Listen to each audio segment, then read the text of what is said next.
Good morning. Today I want to share with you two stories from Luke's Gospel. They show us something about faith which perhaps we may not have noticed. The first is a woman who was suffering with constant hemorrhaging.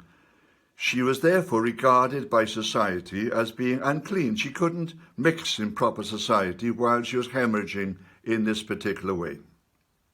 She'd been to doctors for help and they hadn't been able to help her. And she hears about Jesus. She doesn't broadcast who she is. She probably comes hidden in the crowd with a great cloak around her. And then she just reaches out in the crowd and touches the hem of his garment. And as she does so, she's healed.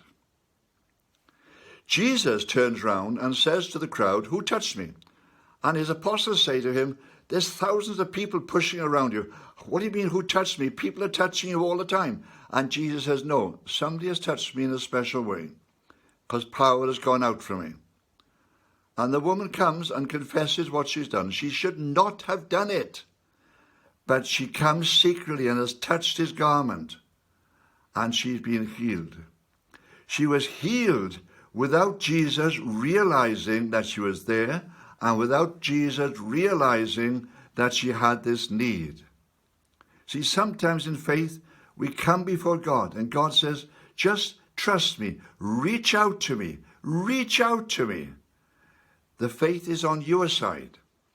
No, he had said to his apostles, if you had the faith the size of a mulberry seed, you would say to this tree, "Be thrown into the sea," and it would happen.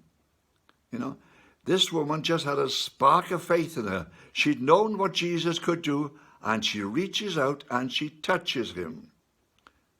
Do you have a need? Do you have a problem? Reach out and touch him. Even if it seems that there's no response from him, reach out and just touch him. Say, "I know you can do it. I know you can do it." Reach out and just touch him. Your faith can in fact trigger the power of God in your life. This is an interesting thought. Your faith can trigger the power of God in your life. The other story tells the story of a blind beggar at Jericho.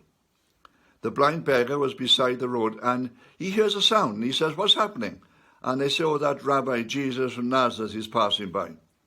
So he starts to shout out, "Jesus, Jesus, help me, Jesus, help me." And they said to him, be quiet, you're disturbing him. No, he's talking to people. You be quiet, you be quiet. Jesus, he said, "Jesus, help me, help me, help me." And the people, however much they tell him to be quiet, he will not be quiet. Why? Because he knows this is his one opportunity. Jesus is passing by at this moment. He may not come back this way again. This is his moment, and he's not going to miss it. Eventually, Jesus hears him shouting and says, "Bring him to me." So he comes to Jesus, and Jesus says, "What do you want?" He said, "Lord, I want to see. I know you can heal me. I want to see." And Jesus says, "Your faith is strong. You are healed." And we're told as Jesus went on his way, the blind beggar follows him shouting and rejoicing because he's received his sight. Sometimes as well, not only do we just touch Jesus almost if he can't see us, but we have to take advantage of the opportunity when it arises. We have to be there. We have to take advantage of it. Now, I don't know what's going on in your life at the moment. I don't know where you are, but God will be giving you opportunities. We can all say, can't we? And I do it as much as anybody else. Tomorrow.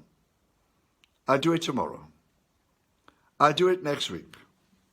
I'll do it next month. I'll do something about it when the weather gets better.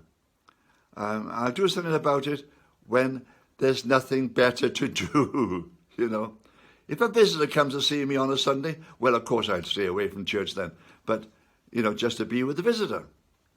But if God gives an opportunity, the blind beggar recognized the fact Jesus was passing this way. And he recognized the fact that Jesus could help him, and he was not going to stay silent. No matter what people told him, he was going to shout and shout and shout until Jesus took notice of who he was and where he was. The woman who had the haemorrhage knew that Jesus could heal her. If she'd gone to one of her relatives and said, "Will you come with me?" the relative would have said, "No, I can't be seen with you. You know, you've got this haemorrhage. If I touch you, if I'm close to you, I will become unclean." The woman went secretly to Jesus and touched him because she knew that he could do it, and she wanted to take advantage of it, and she was healed. See, sometimes the act of faith depends upon us. That's what I'm trying to say. The act of faith depends upon us. We are the ones who have to reach out to God. Don't miss the opportunity. When God gives you the opportunity, reach out and take it. You never know when you'll come again. Amen.